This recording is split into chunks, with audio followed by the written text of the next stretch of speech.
students. I am fine and I hope you're also fine. Welcome back to my YouTube channel Chemistry with Zainab. And don't forget to like, subscribe and comment. जैसे कि आपको पता है कि हमने last time discuss किया था topic अपना कन्वर्जेंस का। पहले सॉलिड को हम लिक्विड में कर रहे थे और लिक्विड को गैस में कर रहे थे। आज हमारा जो टॉपिक और डिस्कशन है उसमें हमने पढ़ना है conversion of a gas into liquids. कि हमारे पास जो गैस के मॉलिक्यूल्स हैं वो कैसे कन्वर्ट करते हैं लिक्विड्स में। ये टॉपिक एक छोटी सी फॉर्मल डायग्राम है जिसके ज़रिए मैं आपको समझाऊंगी, वो देखते हैं। ये देखिए हमारे पास जो टॉपिक है conversion of gas into liquids, कि हमारे पास जो गैस के पार्टिकल्स हैं उनकी कन्वर्जन हो रही है लिक्विड में। पहले तो हमने पढ़ा कि लिक्विड जो है वो गैस में कन्वर्ट करता है जब उसका बॉइलिंग पॉइंट वो अपने बॉइलिंग पॉइंट को रीच कर लेता है, उसमें इवेपोरेशन स्टार्ट हो जाती है और वो गैस की फॉर्म में चला जाता है। लेकिन यहाँ पर क्या हो रहा है कि हमारे पास गैस जो है वो किस में कन्वर्ट हो रही है, वाटर में, लिक्विड में। इस जो सारा प्रोसेस है इस बात को हम कहते हैं कंडेंसेशन, कि जो हमारे पास गैस के पार्टिकल्स हैं वो किस में कन्वर्ट हो जाए, लिक्विड की फॉर्म में कन्वर्ट हो जाए। ये होते कैसे हैं कि जो इनके दरमियान काइनेटिक एनर्जी है, मोशन की एनर्जी है, वो बिल्कुल स्लो डाउन हो जाती है। कंडेंसेशन में काइनेटिक एनर्जी बिल्कुल स्लो डाउन हो जाती है, जिसकी वजह से जो गैस है कन्वर्ट हो जाती है लिक्विड में। अंडरस्टैंड। नेक्स्ट हम स्टडी करते हैं, बुक से रीड करते हैं इसे और फिर आप लोगों को और ज़्यादा अंडरस्टैंड करने में आसानी हो जाएगी। कहता है conversion of gas into liquids, condensation. When a gas is cooled the kinetic energy of its molecule decreases.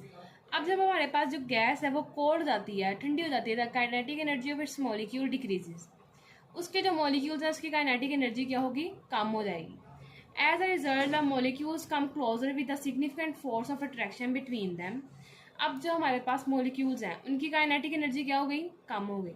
अब जो मॉलिक्यूल्स हैं वो क्या करते हैं, आपस में एक दूसरे के करीब आ जाते हैं, कम closer with the significant force of attraction.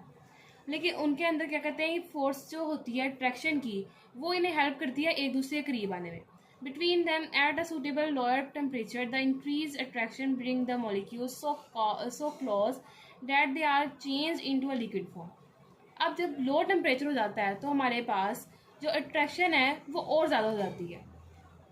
अब अट्रैक्शन ज़्यादा कैसे हो जाती है, हमारे पास दो मॉलिक्यूल्स हैं, वो जब उनके अंदर टेम्परेचर बिल्कुल लो हो जाएगा, काइनेटिक एनर्जी बिल्कुल लो हो जाएगी, तो क्या होगा, अट्रैक्शन उतनी ज़्यादा होती जाएगी और अट्रैक्शन की वजह से वो मॉलिक्यूल्स आपस में क्लोजर होते जाएंगे।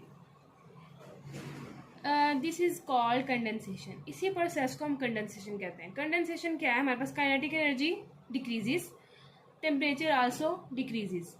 अब इंक्रीज क्या चीज़ हो रही है, हमारे पास फोर्स ऑफ अट्रैक्शन। इस सारे प्रोसेस को जिसमें गैस हमारे पास कन्वर्ट होती है लिक्विड के अंदर, उसको हम बोलते हैं condensation. During the transition of temperature of gas remains constant until all the gas is changed into its liquid.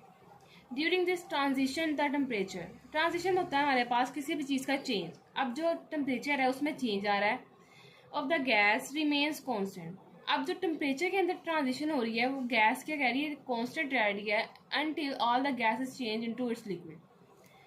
कि लास्ट पे ये होता है हमारे पास जो गैस है वो लिक्विड में कन्वर्ट हो जाती है और हमारे पास कंडेंसेशन टेक प्लेस हो जाती है। आई होप सो स्टूडेंट्स कि आप लोगों को कोई इसमें डाउट नहीं होगा। बहुत छोटा सा टॉपिक था जो आज हमने डिस्कस किया। अगर आप लोगों को फिर भी कोई इसमें डाउट है तो आप कमेंट सेक्शन में कोई भी क्वेश्चन करके पूछ सकते हैं। Thank you so much students. अल्लाह हाफिज़।